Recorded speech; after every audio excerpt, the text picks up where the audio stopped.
já entrar na questão aí de Reis, Segunda Reis.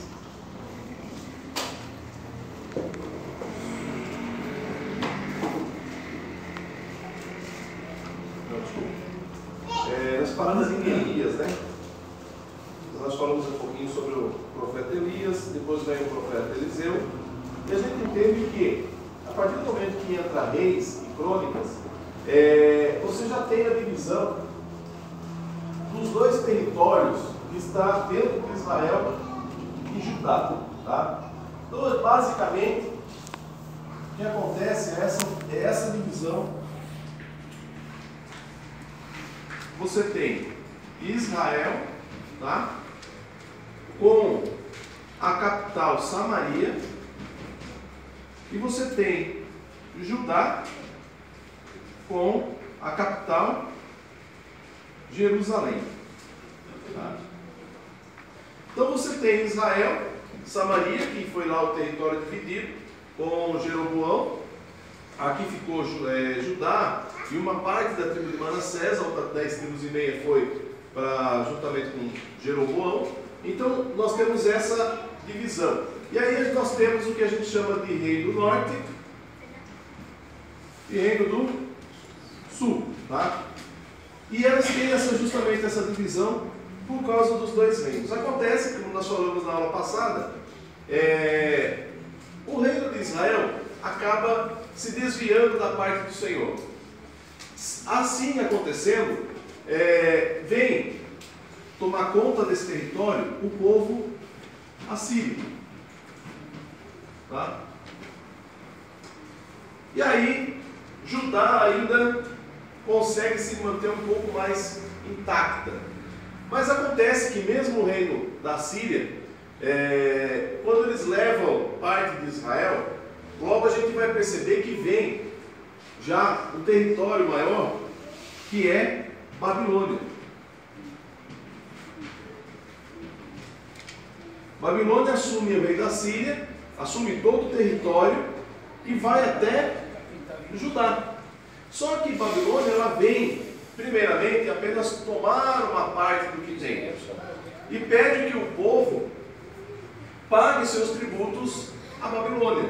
Então, quer dizer, eles continuam lá, no meio de Jerusalém, nós temos aí os profetas, tá?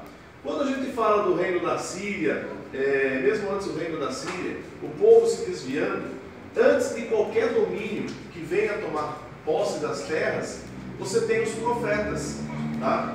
Começa o profeta Elias, começa o profeta Eliseu, já começa o profeta Joel, Malaquias e tudo mais assim, vão surgir todos os profetas. E a maioria deles é justamente para mostrar ao povo o erro que estão cometendo e o castigo que virá.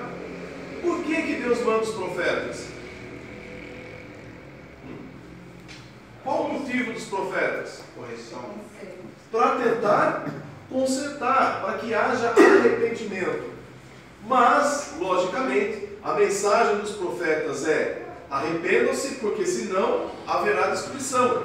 Mas mesmo assim não acreditam nos profetas, porque também no meio do povo acaba surgindo também os falsos profetas. E aí, várias vezes, a Escritura vem nos mostrar que os profetas têm que ser provados. Toda profecia tem que ser provada. Então, se ele falou uma profecia, vamos esperar para ver se vai acontecer. Se não acontecer, é um falso profeta. Se acontece, é um profeta verdadeiro. Então, a maioria dos profetas que faziam a vontade do Senhor pregavam contra Israel, pregavam contra Judá, para que pudessem se arrepender, porque o castigo viria. E quando nós vemos lá, por exemplo, o profeta Jeremias, ele está no território de Judá. Babilônia já está tomando conta de tudo. E Jeremias está no meio do povo, dizendo para o povo: olha, nós precisamos aceitar Nabucodonosor, precisamos ir com ele. Se nós formos com ele de boa vontade, não haverá tanta morte. Então nós precisamos ir, e isso é a vontade do Senhor, porque é necessário que o povo de Judá vá para a Babilônia, permaneça lá 70 anos, ao seu território. Agora pense o seguinte, você tem um rei, não é? O rei sabe de tudo isso, está ouvindo o profeta Jeremias, mas tem os falsos profetas. E os falsos profetas estão dizendo, não, continua a batalha, nós vamos vencer, Deus está conosco. E o profeta Jeremias é aquele que fala, não, nós vamos morrer, nós vamos perder a batalha. Se nós nos entregarmos ao rei de Babilônia, haverá menos prejuízo. Contradição. E aí? Você tem uma multidão de profetas falando uma mentira e um falando a verdade. O que você vai acreditar? Se for tirar a prova, a voz do povo é a voz de Deus. Não é? Já ouviu isso? Se for tirar a prova, fica complicado? Fica. Então aí entra a dificuldade dos profetas. Apresentar a palavra para um povo que está obstinado ao erro. E aí vocês olham, vamos pensar assim, quando as pessoas eram escolhidas para ser profeta, alguém pode até pensar, nossa, que privilégio ser um profeta. Na realidade é que castigo ser um profeta. Por quê? Sabia que tudo aquilo que você for falar é verdade? Já viu aquele ditado que quem fala a verdade merece castigo? Nunca aconteceu. Porque a partir do momento que você fala a verdade, automaticamente as pessoas vão ser contra. E muitas vezes os profetas questionavam até o Senhor, dizendo, Senhor, eu vou falar isso? Tem certeza que é isso mesmo que eu tenho que falar? Porque eles não vão acreditar em mim. E aí, muitas vezes, até Deus podia dizer, eles não estão rejeitando você, mas estão me rejeitando. E o profeta, então, em tudo, atendia à voz do Senhor. E a gente sabe dentro da história que vários profetas foram mortos, porque não atendiam às necessidades dos reis, ou à necessidade que o povo queria. E esse é um dos grandes problemas até nos nossos dias hoje. Não é? Se a gente trazer para os nossos dias hoje, principalmente para os pregadores ou pastores, não é? Qual é a vontade do povo? Ser agradado, não é? Massagear o ego. Quão gostoso é você ouvir uma mensagem que você pode ser rico, que você pode ser abençoado, que você pode ser tanta coisa. Quer dizer, querer agradar o povo, você vai ter muito mais seguidores, não é? Agora, se você fala a verdade contra o pecado, que hoje já se evita até pegar contra o pecado. Não é? Não, irmão, não fale sobre isso porque se afasta o povo. Vocês podem não ter ouvido, mas eu já ouvi. Irmão, não fale sobre isso porque as pessoas não podem mais ouvir isso. Mas qual é o interesse? Se é para pregar a palavra, se eu vou pregar a palavra, é para quê? Correção, mudança de vida, mudança de comportamento. Agora, se eu sou proibido de pregar a verdade, não é? Se eu de falar a verdade, por que isso está acontecendo? igreja cheia, interesse, porque se eu tenho uma igreja que tem 100 membros, ela tem um valor X. Se eu começar a pregar a verdade e ficar só 30, o valor X já é menos X. Aí vai ficar bem ficado, né? Então fica uma situação complicada. E a gente percebe isso até quando a gente lê aquela passagem do Balaão. Balaão era um profeta como?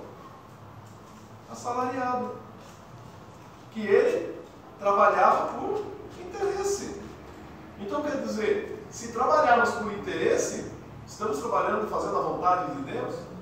Não. Então os profetas sofriam essas consequências, tá? Então vamos lá. Lá em 1 Reis, capítulo 21, nós vamos ver aí um rei maravilhoso.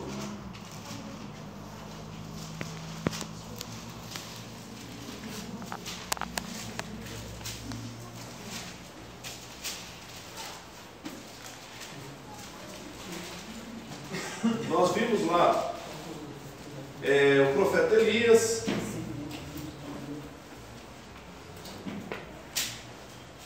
E aí nós vamos ver o rei Acabe agora. se tornando rei, não é? Se torna rei de Israel. Se ele é rei de Israel, ele está no reino do norte. Tá? E aí vamos para o capítulo 21. Verso 1. E sucedeu depois dessas coisas, tendo Nabote, o Jizreelita, uma vinha em Jezreel, estava junto ao palácio de Acabe, rei de Samaria. Que Acabe falou a Nabote, dizendo: dá-me a tua vinha, para que me sirva de horta, pois está vizinha ao pé da minha casa, e te darei por ela outra vinha melhor do que ela. Ou, se parece bem aos teus olhos, dar-te-ei a sua valia em dinheiro. Porém, Nabote disse a Acabe: guarde-me o Senhor do que eu te dei a herança de meu pai, dos meus pais. Então Acabe veio desgostoso, indignado à sua casa, por causa da palavra de Nabote, que Nabote, o Jizreelita, lhe falara, dizendo: não te darei herança de meus pais. E deitou-se em sua cama e voltou o rosto e não comeu pão. Porém, vindo ele, Jezabel, esposa maravilhosa e linda, né? Sua mulher lhe disse: que há? Que está tão desgostoso o teu espírito e não comes pão? E ele lhe disse: porque falei na Nabote, Jezreelita, e disse: dá-me a tua vinha por dinheiro, ou se te apraz, darei a tua vinha em seu lugar. Porém ele disse: não te darei a minha vinha. Então Jezabel, sua mulher, lhe disse: governas tu agora no reino de Israel? Levanta, come pão, alegre-se o teu coração, e te darei a vinha de Nabote, o Jizreelita. Então, olha o que acontece. A partir desse momento, Acabe está no poder, não é? E Acabe estando no poder, ele já acha que pode mandar em tudo. Só que do lado do palácio tem uma vinha. Essa vinha de Nabote é o pareio, vamos assim dizer, do palácio. E ele quer usar a vinha para quê? Uma horta. Fazer Uma horta. Ele não vai usar o vinho, ele não quer a uva, ele não quer a vinha, ele quer fazer horta. Ele quer plantar onde está a vinha. Então, quer dizer, ele vai tirar aquilo que é de Nabote, que é a produção de vinho, né, ou de uvas, e vai fazer dela uma horta. Mas é um negócio bom para Nabote, não é? Ele pode escolher uma outra vinha melhor, ou mesmo receber isso em dinheiro. Qualquer valor que ele pedisse, o próprio rei Acabe daria. Mas por que ele não faz? Poder sentimental. Né? Porque existe uma raiz, algo que ele recebeu, que foi uma herança. Ele não quer passar a herança dele. Ele cuida da vinha porque ele tem raiz naquilo. Isso é igualzinho hoje em dia, né? Igualzinho hoje em dia. Igualzinho. Se a gente tem hoje uma raiz, vamos pensar assim nessa questão espiritual, quantas pessoas não querem comprar a nossa vinha? Não querem pagar um alto valor para tirar a sua alegria? Ah não, mas você pode ir para outro canto, você pode fazer outra coisa. Quanta coisa isso tudo pode remeter para nós. Bem, a partir desse momento, Jezabel então ela faz uma artimanha, arruma duas testemunhas para ir contra Nabote, testemunhas falsas, apedreja o homem e a vinha passa para Acabe, custando quanto? De graça. De graça. Só uma vida. Matou só um. Só que Deus está vendo tudo. E aí manda o profeta Elias. Verso 17. Então veio a palavra do Senhor a Elias do Tisbita, dizendo: levanta-te e desce para encontrar-se com Acabe, rei de Israel, que está em Samaria, que está na vinha de Nabote, onde tem descido para possuir. E far-lhe-ás dizendo: assim diz o Senhor, porventura não mataste e tomaste a herança? Falar-lhe-ás mais: assim diz o Senhor, no lugar em que os cães lamberam o sangue de Nabote, os cães lamberão teu sangue lamberão o teu sangue e o teu mesmo. E disse Acabe a Elias: já me achaste inimigo? Ou seja, ele encontra o Elias. Quando ele vê o Elias, o profeta, o que ele diz? Já me achaste inimigo meu. Por quê? O profeta é inimigo de Acabe? Não. Não é. Mas o que o Elias está falando contra Acabe? Na verdade. A verdade. Só que as pessoas querem ouvir a verdade? Não. Então esse é o trabalho do profeta, mostrar a verdade. E aí começa situações aí dentro de Israel e Judá. Pode ver que aí você vai encontrar, no capítulo 22, Acabe já fazendo aliança com Josafá, tá? E aí, a partir desse momento, vocês vão encontrar várias passagens. Não dá tempo da gente detalhar tudo, mas vamos ver se a gente consegue pelo menos entrar aqui, ó. Dá para enxergar aí? Não é bem meia boca. Tentar ampliar um pouquinho mais. Agora já ajuda? Deixa eu ver se dá pra... Acho que agora dá, né? Aí eu vou puxando. Nós estamos aqui, ó. Nós temos aqui, ó, o reino de Judá. Aqui é o período que cada um está reinando, tá?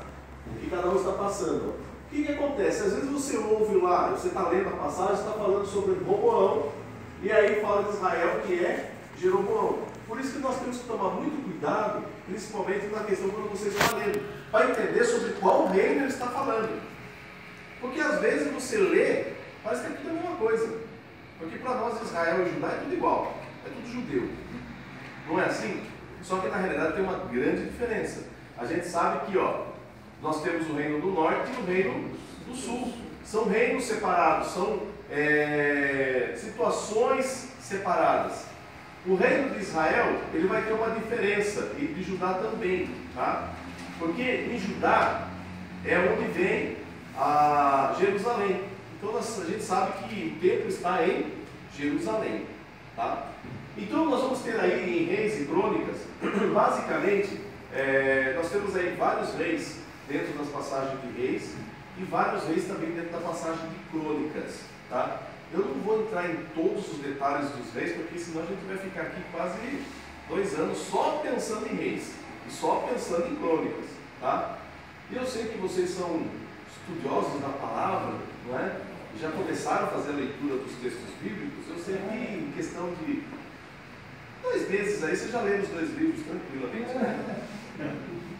E o que é interessante é assim, quando a gente fala do livro de Reis, nós temos o 1 Reis e 2 Reis.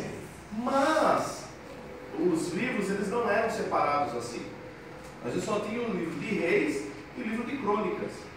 Mas por que ficou 1 Reis e 2 Reis? Porque o que acontecia era justamente o tamanho dos livros. Porque eles eram escritos em rolos.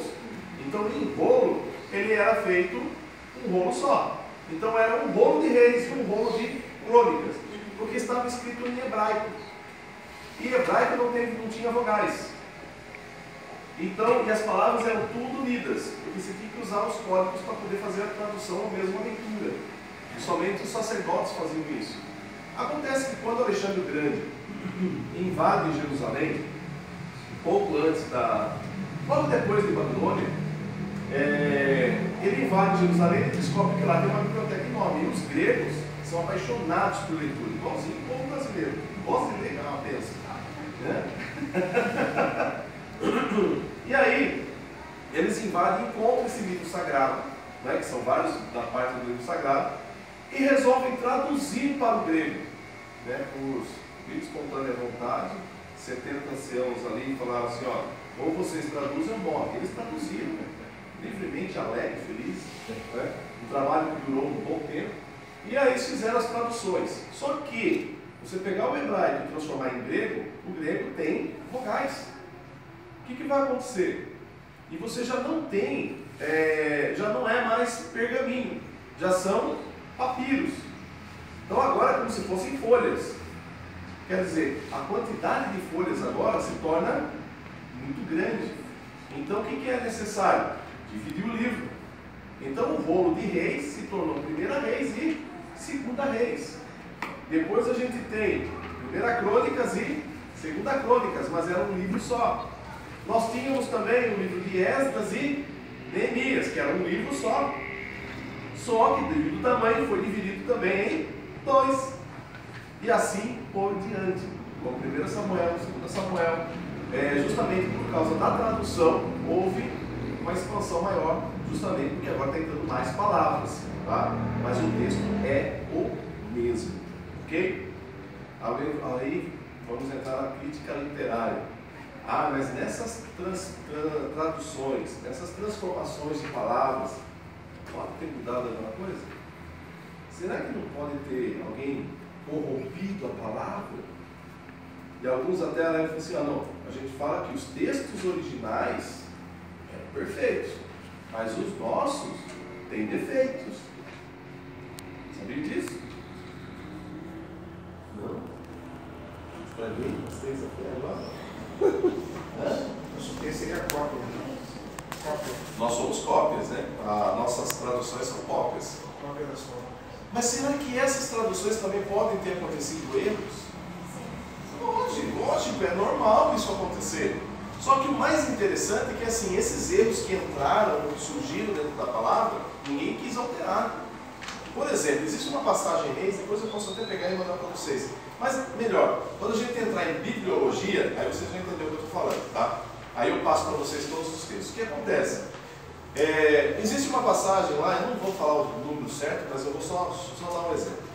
Diz assim que Salomão tinha, isso em Reis, 300 cavaleiros e 700 carros de cavalo. Quando você vai em Crônicas, aí diz assim, olha, Salomão tinha 30 cavaleiros e 700 carros de cavalo. É lógico que alguma coisa está errada, e é o mesmo texto. Tá? Eu não é assim, dessa forma que está o texto, mas eu só estou dando um exemplo. Tá? Depois eu passo para vocês, eu nem tinha parado para pensar, para falar para vocês, mas surgiu agora. Aí você fala assim, não, quer dizer que Crônicas tem que ser 300 também, para ficar igual, não é? Reis, mas você garante que era 300? Ou será que era 30? E agora? Você tem coragem de alterar? Ninguém tem. Então, deixa assim. Por quê? Vai mudar alguma coisa na tua fé. Se era 300 ou se era 30?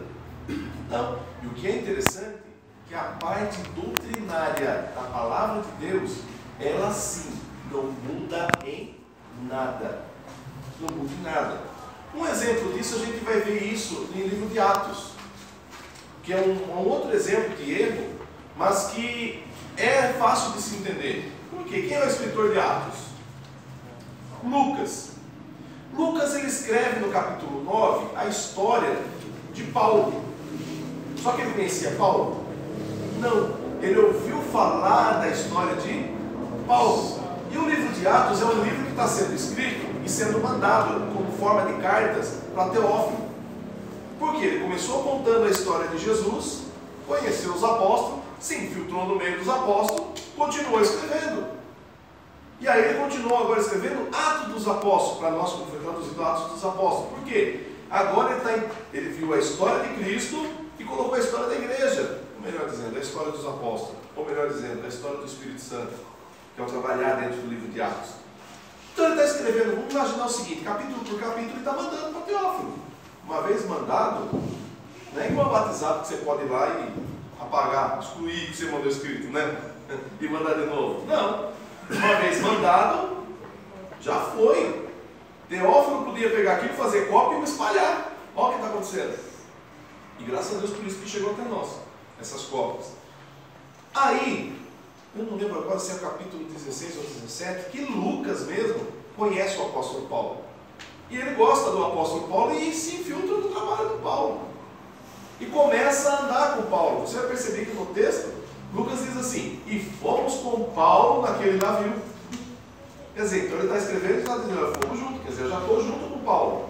E quando Paulo está para ser julgado, ele está lá. Aí Paulo conta a história.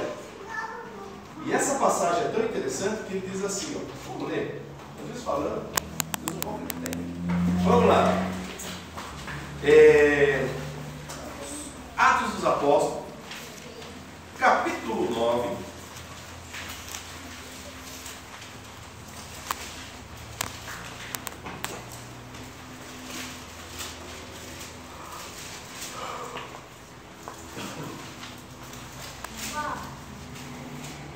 Capítulo 9, verso 7.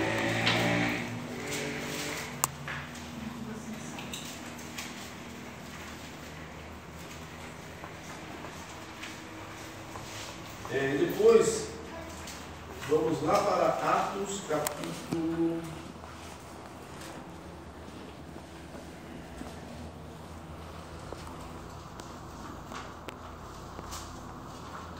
Acho que é 21.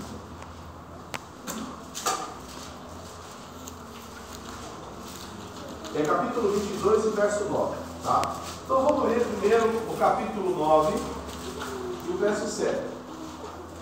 Eu estou falando no Antigo Testamento, eu fico no Novo Testamento, tá? Só para vocês entenderem.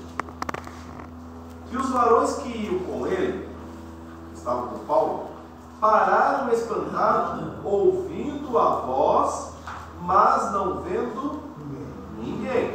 Então, o que vocês entenderam?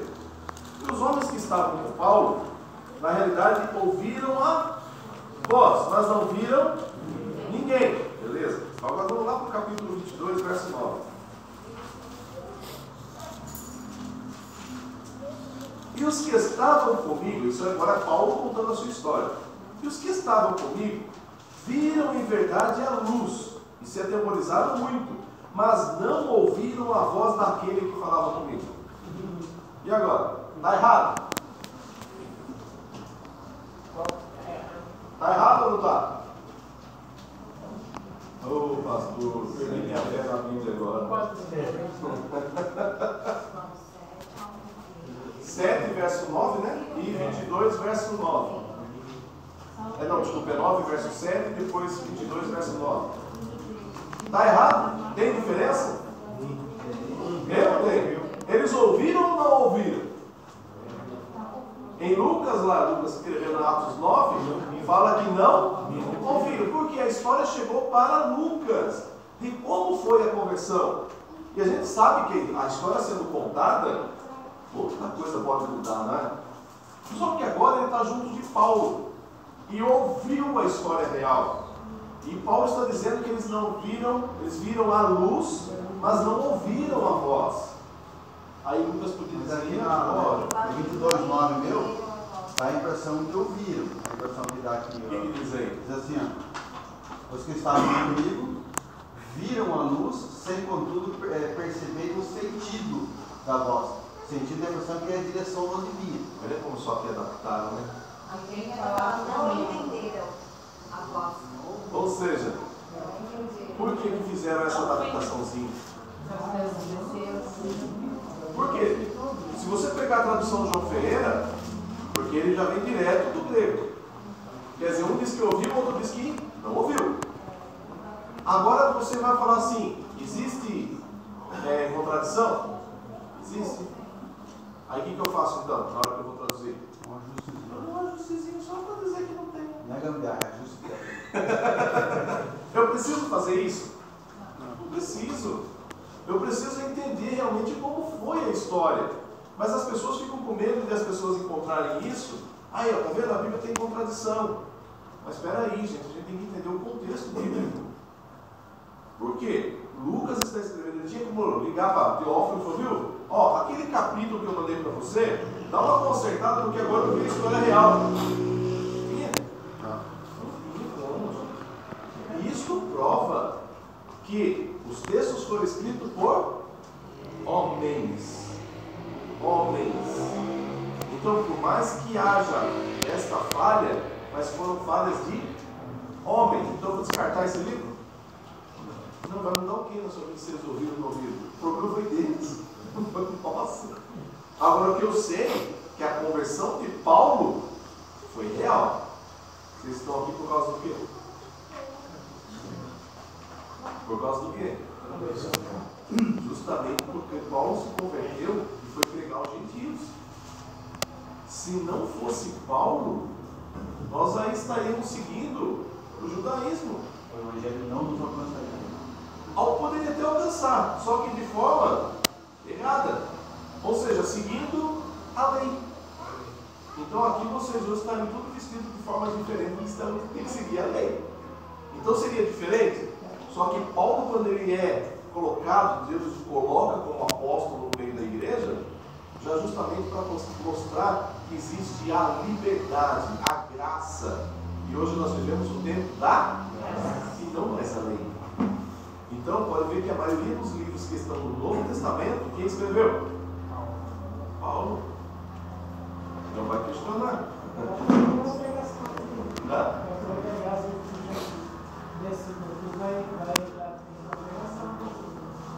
Sim. Então, por isso que eu preciso saber o contexto histórico. Eu não posso ficar apenas, isso vai atrapalhar a minha fé? De forma nenhuma. Porque às vezes as pessoas pegam a Bíblia e tratam assim, ela não tem erros, ela é perfeita. Não é bem assim. Ela foi escrita por homens. Agora, o que eu encontro dentro dela é justamente o que? A inspiração divina. Vocês são seres inspirados por Deus, sim ou não? Sim. Vocês fazem aquilo que Deus inspira vocês. E quantas vezes vocês erram? Então não tem como eu ficar culpando. Por isso que eu falo assim, às vezes as pessoas entram naquela crítica assim, mas a Bíblia é falsa, a Bíblia é errada. Me prove, porque eu provo que ela é verdade. E eu provo que ela é muito mais científica do que até a nossa ciência. Então aí você consegue perceber que existe muita coisa dentro dela que é inspiração divina. E é isso que nos traz a mensagem. Por isso que eu não posso pensar, mas eu preciso, porque se não tiver certo, como teve até um lutador de boxe americano, esqueci o nome dele, famoso, muito antigo. Ele chegou a dizer em rede nacional, ele pegou esses versos que tinha aí e falou, por causa disso eu não creio na Bíblia, eu não creio em Deus. Não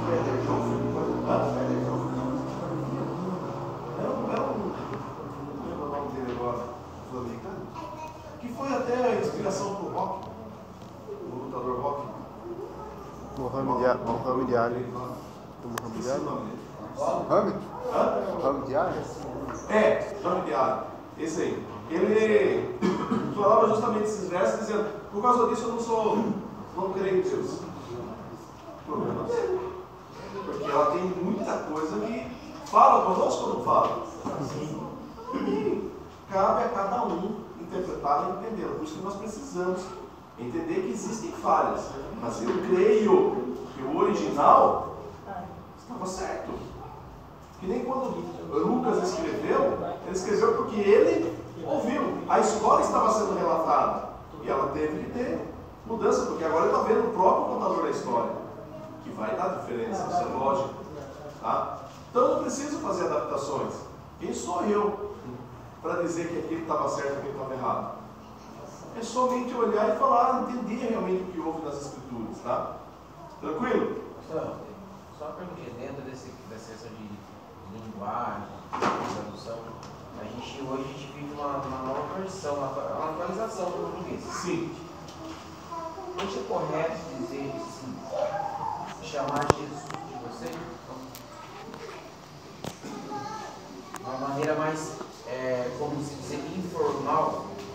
Aí entra eu vou entrar na outra questão. Jesus disse, eu não vos chamo de servo, mas eu chamo vocês de amigos. Como que você trata seu amigo de senhor? Você trata de? Isso é intimidade. Então, houve assim, várias manifestações em relação a determinada forma de algumas pessoas ministram a palavra, algumas músicas evangélicas, sim, rebaixando Deus.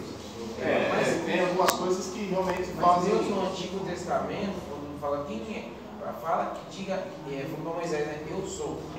Ele já estava conjugando o verbo correto, né? Eu sou. Então, e você vai perceber isso também até no Gênesis 1 e Gênesis 2. Gênesis 1 é Deus criou, Deus fez, Deus tal. Depois você vai no capítulo 2, o Senhor, Deus.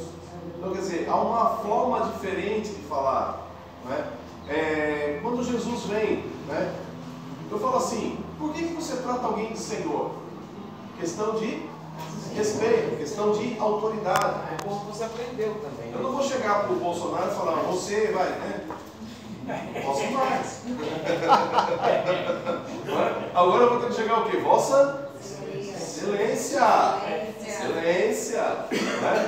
É até interessante, se você assistir algumas vezes alguns debates de político na Câmara e tal, eles estão discutindo, não é? Às vezes até a baixaria, porque Vossa Excelência, não é? Mas é questão do quê? Respeito, saber que a outra pessoa é autoridade. Então eu posso ter isso com Jesus, dizer realmente Ele é o nosso Senhor, eu tratar Ele como Senhor, por questão de respeito e autoridade, sim, mas só que Jesus deu essa liberdade a nós, a partir do momento que eu me torno íntimo dele. Ele justamente coloca assim, que nós somos amigos, ele não chama a gente de servo, mas como amigo. Então, como amigo, eu posso chamá-lo de você. Então, isso dá muita coisa ainda a ser falado. Tá? Mas assim, o que eu estou dizendo na questão de traduções, uma vez uma pessoa me colocou assim, mas quer dizer que quando traduziu do hebraico para o grego, já houve mudança, então podia ter erros. Mas o interessante é que quando Jesus vai pregar nas sinagogas, ele usava o grego. A tradução que ele tem é grega.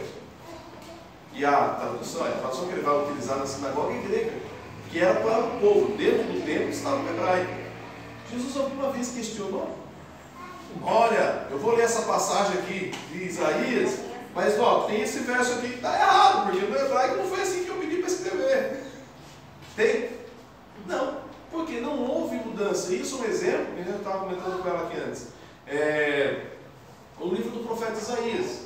A tradução que nós temos hoje já vem de muitas traduções, né? Veio de muitas traduções do passado que já chegou até nós. Quando acharam o pergaminho do Mar Morto em 1947 e encontraram o livro do profeta Isaías inteiro, datado aproximadamente no ano 200 a.C., 100, 200 a.C., e alguém pensou, peraí, esse aqui estava mais perto do original. Essa cópia do profeta Isaías estava mais perto do original. Se eu pegar esse livro e traduzir para o português ou para o inglês, que eles estavam para a tradução, será que não vai ter diferenças com o livro do nosso profeta Isaías? Porque se, por exemplo, se eu pego a história lá de Jesus, de Jesus, depois vem os apóstolos, os pais da igreja, quando eles fizeram a formação da palavra, aí vem as traduções, depois lá em 1500, depois 1600, 1700, 1800 para o português, não é? Quantos livros foram traduzidos? Podem ter cometido erros? A gente pode pensar, não, possivelmente. Será que esses erros foram cruéis? Aí, lógico que em 1947 colocaram, vamos provar que a Bíblia estava errada. Traduziram o livro do profeta Isaías. Cadê as notícias que estava errado na Bíblia? Ninguém falou mais nada. E você mesmo hoje pode pegar o livro do profeta Isaías e traduzir completinho. E você mesmo comparar com a sua Bíblia hoje. Quantas diferenças vão ter? Sabe quantas? Nenhuma. A tradução que foi feita e comparado com o livro do profeta Isaías nosso, não teve erro nenhum. Ainda até eu lembro que uma vez um tradutor ele marca assim no seu livro dizendo o seguinte: nem a vírgula. Nem a vírgula. O que isso prova? Que Deus zela pela sua palavra. Então, se ela chegou até nós, ela chegou do jeito que Deus queria que assim chegasse. Ok? Então vamos lá. Vamos voltar. Aí quando a gente chega aqui,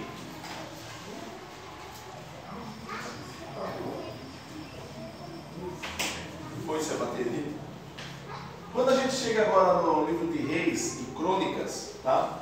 Nós vamos ter aqui, os reis de Judá e o reino de Israel. Olha quantos reis, né?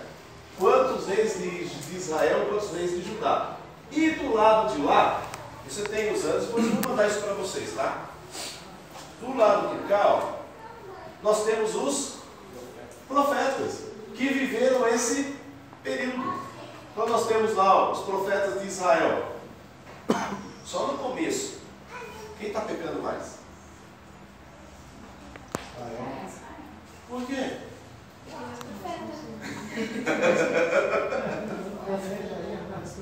Por isso que dá medo de você ter muito profeta na igreja, né? Então em Israel mais profetas, ó. Aías, Jeú, Elias, Micaías, Eliseu. Aí nós vamos lá para Judá, que é Joel. Tá? E uma coisa interessante, olha aqui, Jonas, aonde ele está lá em Nínive, ele era profeta de Israel. Tá? E aí ele tem um período que ele está, vamos tentar voltar aqui no mesmo nível dele aqui. Jonas, ó, ele pega o período de qual rei? Joás. Tá? Existe um rei, deixa eu ver se eu encontro.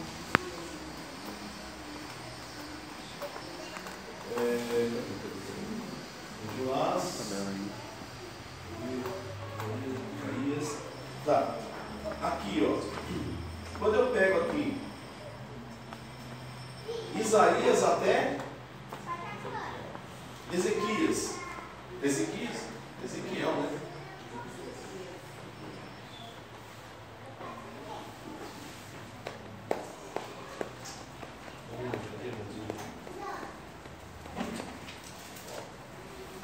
O que acontece? No reino de... Tem o reino de Ezequias. Tá? Nesse período aqui, ó, de Uzias, Zacarias, Salum, Manaém, Pecalias, Peca, Judão, nós temos o profeta Isaías, tá? Depois, nós vamos ter aqui, ó, logo no exílio, quando eles vão para a Babilônia, Ezequiel e também Daniel já trabalhando juntos. Porque às vezes a gente vê o livro de um, vê o livro do outro, a gente pensa que estava bem longe um do outro, e na realidade eles estavam juntos no mesmo lugar. Só que Daniel estava dentro do palácio e Ezequiel estava lá no meio do povo. Estão dentro de Babilônia, no mesmo período. Então eles são conterrâneos justamente da mesma época. Tá? Eu vou passar isso aqui para vocês. Vocês me deixam só fazer um resuminho rápido, para a gente correr isso daí. Porque às vezes eu contando, passando assim, fica mais difícil. Pastor, mas aí aquele povo lá do Sábado 37 era só o povo de Judá, né? Porque ele foi para a Babilônia, o outro lá, foi a Síria, foi envolvido. Na realidade vai todo mundo. Vai todo mundo. Na Babilônia vai todo mundo. O que acontece? Vamos lá. Dentro dos dois reinos, né, como eu falei para vocês, vem o reino da Síria. O reino da Síria, ele vem, toma posse do território de Israel e o leva para lá. Só fica o reino de Judá. Quando chega mesmo o reino de Judá, todos os reis, tudo que já passou, já morreram, passaram, tem uns que adoraram o Senhor, outros não, teve invasão de povos e tudo mais. Chega agora o rei da Síria, parece que é a finalização. Tá? O povo de Israel, mesmo o povo de Judá, eles estão caindo sempre no mesmo erro. Qual é o erro? Vocês fazem ideia? Qual é o erro do povo de Israel e do povo de Judá? Sim,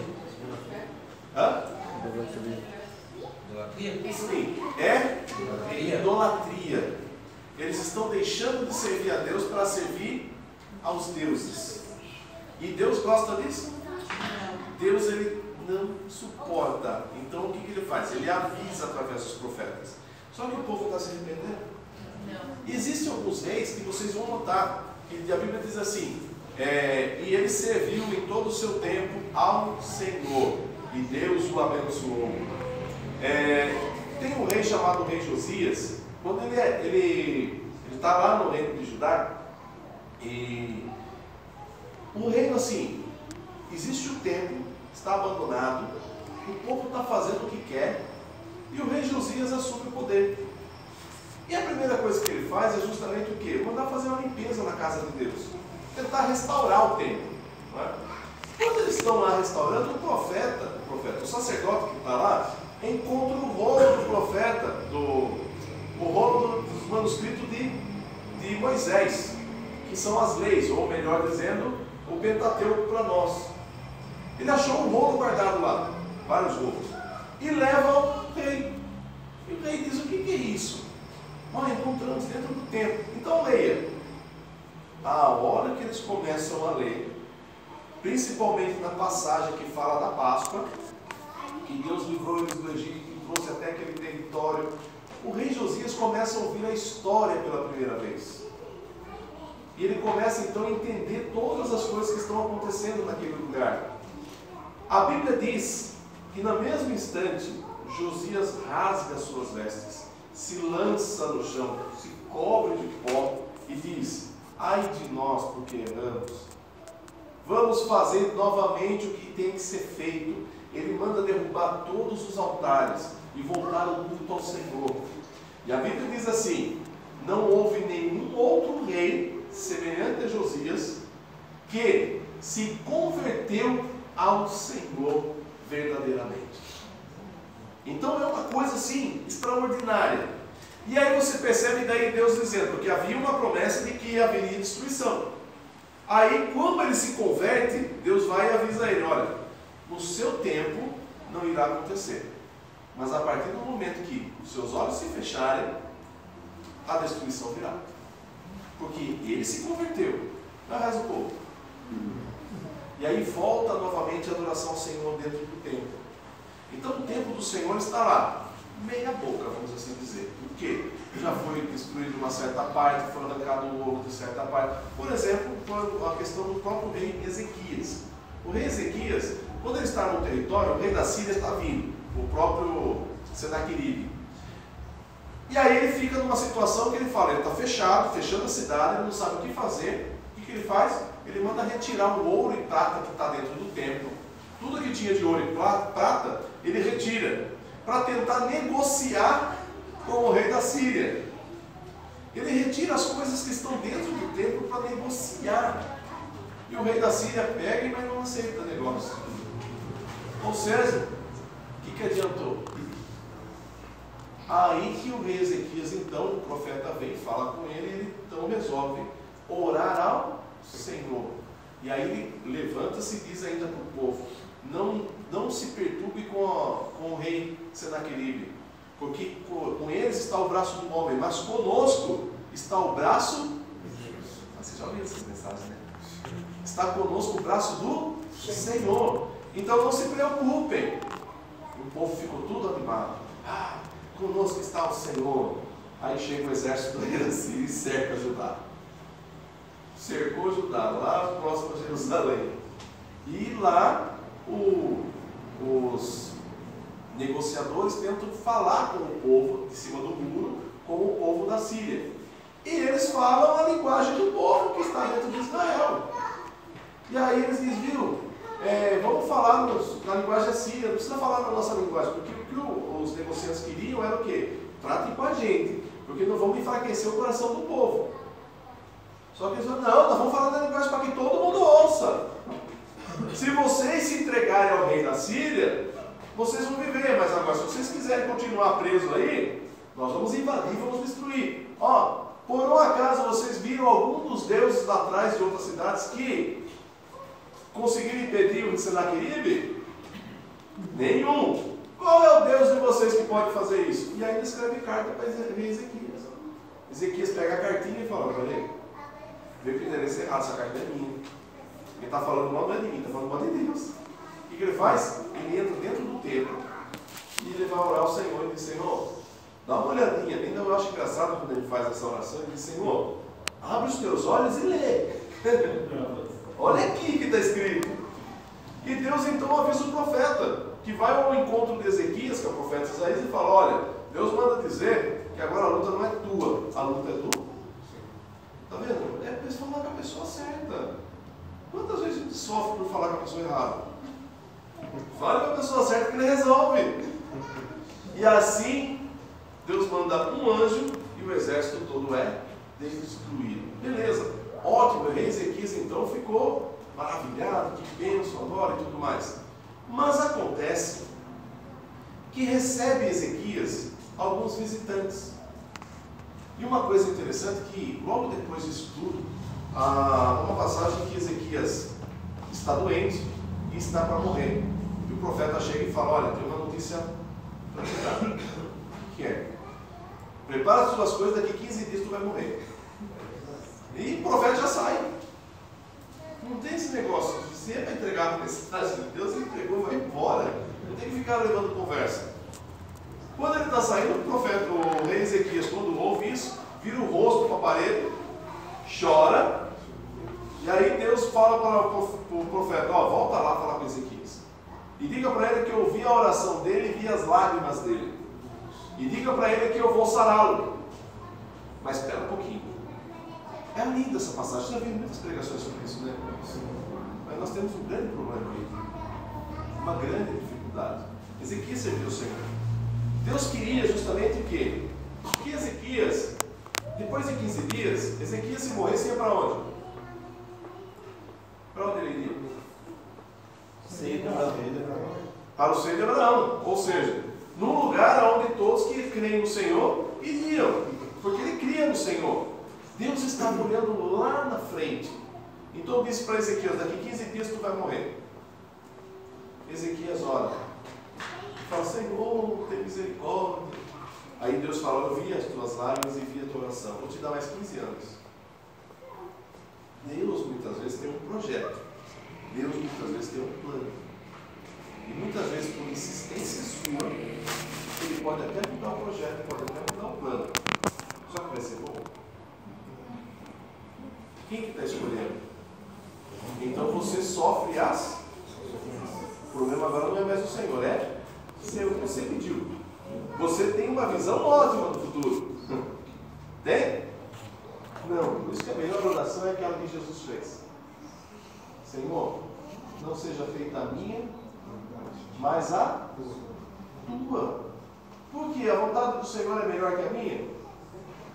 Só que muitas vezes a vontade dele não é bem do gosto que eu quero. Mas é melhor. Ezequias faz essa oração. Deus muda os planos, vai dar mais 15 anos para ele. Se Ezequias morresse, ele não tinha filhos. Quem assumiria seria o próprio funcionário dele mais próximo, o primeiro que estaria ali, que também era crente. E o povo continuaria servindo ao Senhor. Mas, nesse meio tempo, Ezequias acaba tendo um filho. Um dos reis mais lindos e maravilhosos de Israel, chamado Manassés. Foi um rei bom? A Bíblia fala que foi um dos piores reis de Israel. Então Deus estava vendo no futuro. Se eu cortar Ezequias aqui, Manassés vai nascer? Não. Mas se deixar, de quem é a culpa? Quem orou? Quem pediu? Quem? E aí não para aí. Bem, Ezequias sara, fica bem. O rei de Babilônia manda alguns embaixadores até Ezequias para felicitá-lo pela saúde que ele recuperou, porque sabia que ele estava doente. Mas o rei de Babilônia não está apenas com o interesse de apenas dizer, olha que bom que você sarou. O rei de Babilônia está de olho no quê?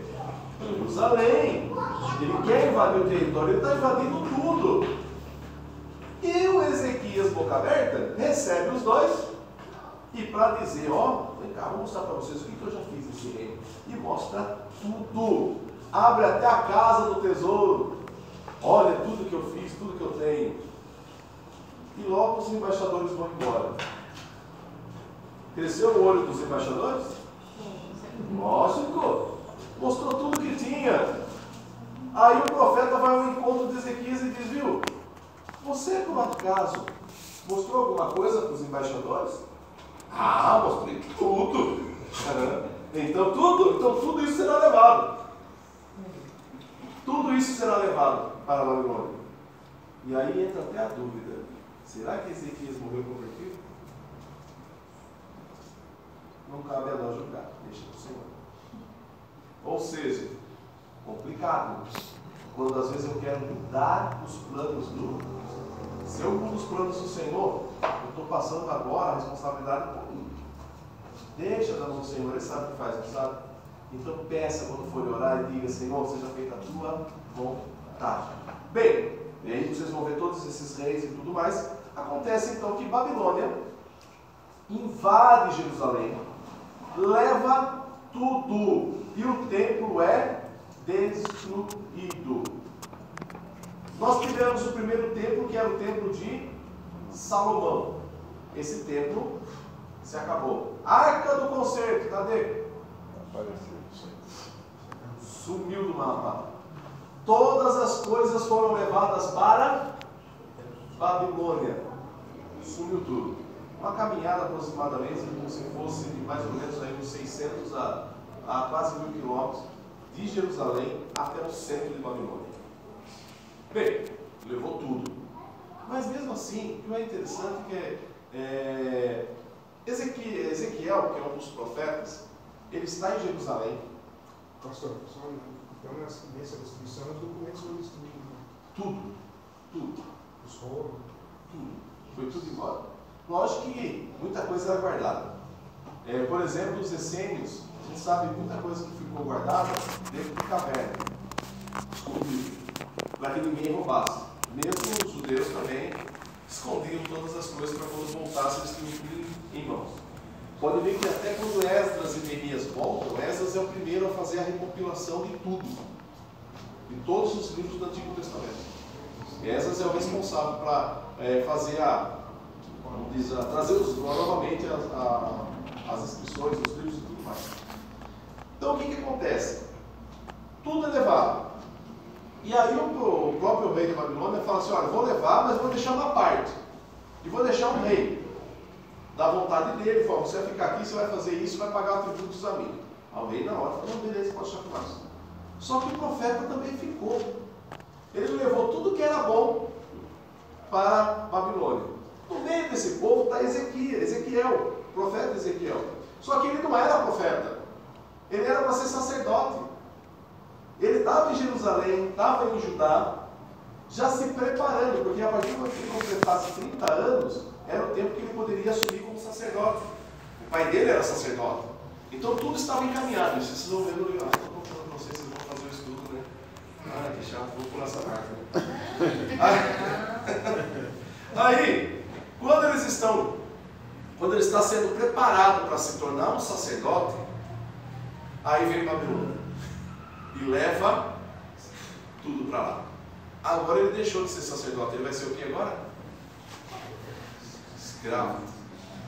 Mas no meio dos escravos, Deus aparece para Ezequiel, que é uma das passagens mais lindas.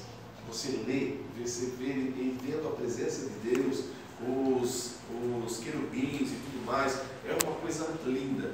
E Deus o chama para ser profeta.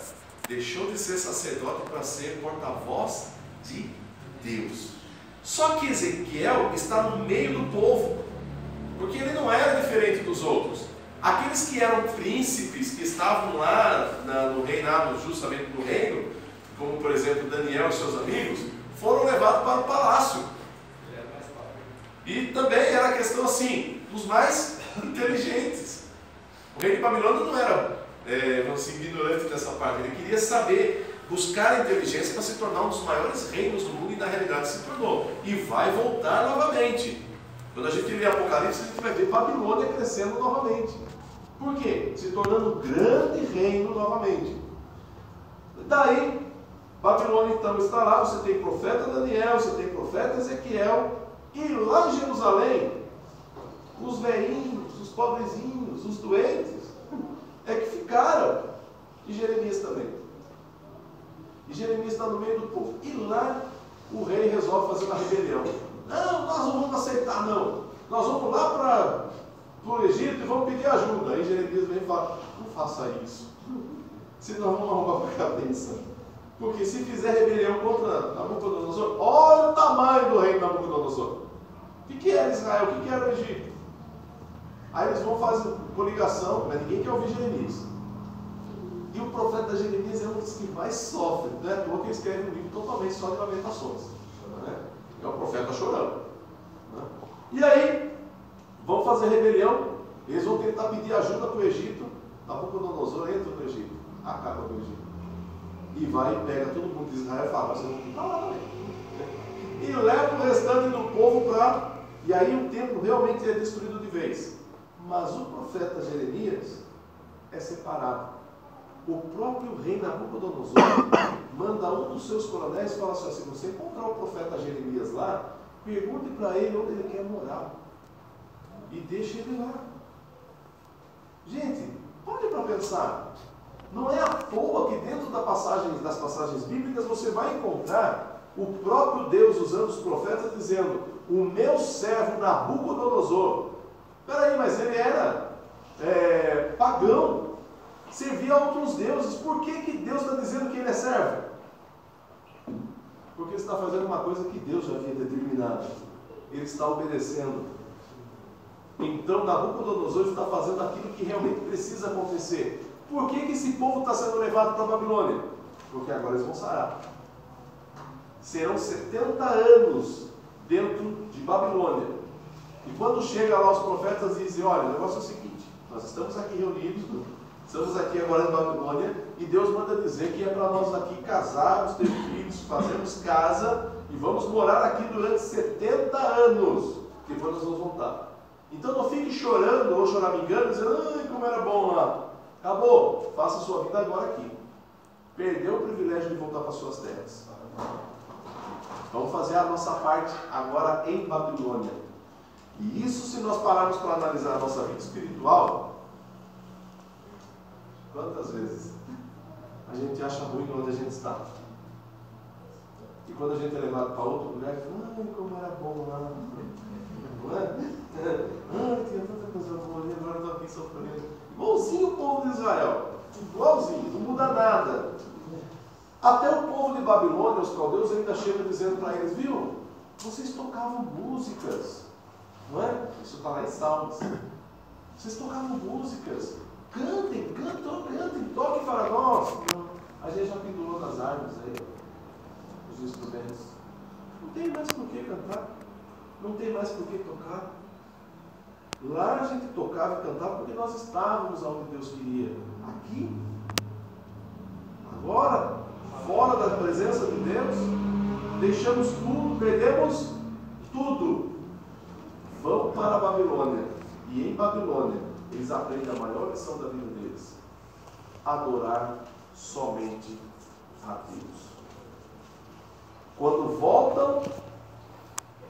vão voltar para o povo de Israel, para suas terras, eles nunca mais vão adorar outros deuses. Agora eles só servem ao Senhor. Bem, fechou Babilônia, eles estão morando em Babilônia, Babilônia está crescendo, é um dos maiores reinos da época do mundo, pode-se dizer. A 7ª maravilha do mundo está lá, que são os jardins suspensos de Babilônia. Havia uma tecnologia muito avançada para a época, isso é em Babilônia, para a época, tá? Não é igual nós temos celular. Mas assim, tinha uma tecnologia para a época gigantesca. E começa a ter mudanças dentro daquele território. Mas não para aí. Babilônia está nesse período, mas só que vai surgir agora o reino persa, que invade Babilônia, que vai fazer a destruição de Babilônia. Eles tomam conta do lugar, e é nesse período que Deus vai abrir as portas agora para retornar. E outra coisa, quando você lê Daniel, que é um livro, pode-se dizer, apocalíptico, não é? Daniel ele diz o seguinte: eu estava aqui meditando, lendo os textos do profeta Jeremias, e eu descobri que passaremos 70 anos em Babilônia. E quando nós voltarmos, aí será feita a contagem do Messias. E ele queria entender isso. E aí o anjo de Deus vem até Daniel e conta para ele o que vai acontecer nesses 70 períodos, nesses 70 anos. Aí Jeremias então o profeta Daniel começa a destrinchar o que realmente vai acontecer até a vinda de Cristo e até a chegada do Messias, o reino milenar, o arrebatamento e o reino milenar de Cristo. Então, todo esse período dentro de Babilônia mudou a história para nós. Tá? E uma coisa só antes da gente tomar café, que eu quero deixar para vocês, é o seguinte: os profetas, eles têm uma visão da seguinte forma: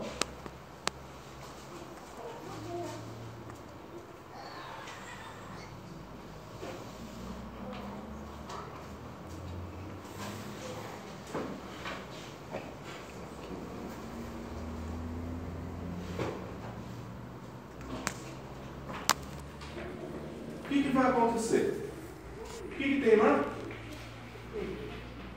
A cruz.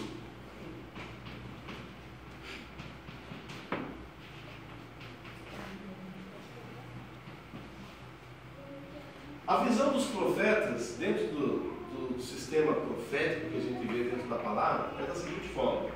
Existem profetas que eles profetizam somente o local, porque vai acontecer para o povo daquele lugar. Só que existem outros profetas que têm a visão do local, contando o que vai acontecer naquele local, ou mesmo olhando dentro da régua do tempo o que vai acontecer, mas dali ele também consegue enxergar o quê? A cruz. Enxergar o sacrifício de Cristo na cruz. A mesma coisa, outros profetas virão, mas acontece que existem alguns profetas que, além de ver a cruz, além de ver o tempo deles, eles conseguem ainda enxergar a volta de Cristo. Como, por exemplo, você vê Daniel, ele enxergando a cruz e também enxergando a volta de Cristo. Então, essas visões a gente consegue perceber grandes diferenças.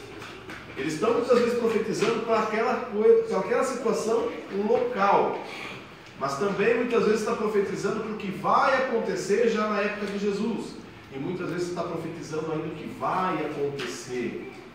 Aquilo que foi profetizado para aquele momento, para aquele local, já foi. Tem muita gente pegando as profecias que já foram, comparando com acontecimentos de hoje. Aí você olha e fala, não, mas aquilo lá foi para a época. Foi para aquela época, não tem nada a ver com os nossos dias. Então nós precisamos tomar muito cuidado. Lógico que existem profecias, sim, que ainda vão acontecer, que ainda não aconteceram. Mas tem profecias que já aconteceu. Se ela já aconteceu, não tem por que acontecer de novo. Ah, tá vendo? O profeta falou que ia acontecer, ó, que o Bolsonaro ia assumir a presidência. Aonde está? Não é? Pega um passagem assim avulso e aí fazem uma. Ai, tá bem que eu tava. Não, gente. A Bíblia ela é um livro profético. Mas muitas coisas já aconteceram, os profetas já profetizaram. Não vai acontecer de novo. Às vezes pode acontecer alguma coincidência ou outra, às vezes em nome, às vezes em situações, não é? Mas não quer dizer que realmente era uma profecia, não. A profecia já aconteceu. Tá? Então esses profetas, eles fazem esse trabalho tanto para o povo, para a situação que está ocorrendo, e também olhando para o futuro. Ok? Vamos tomar um café, a gente já volta?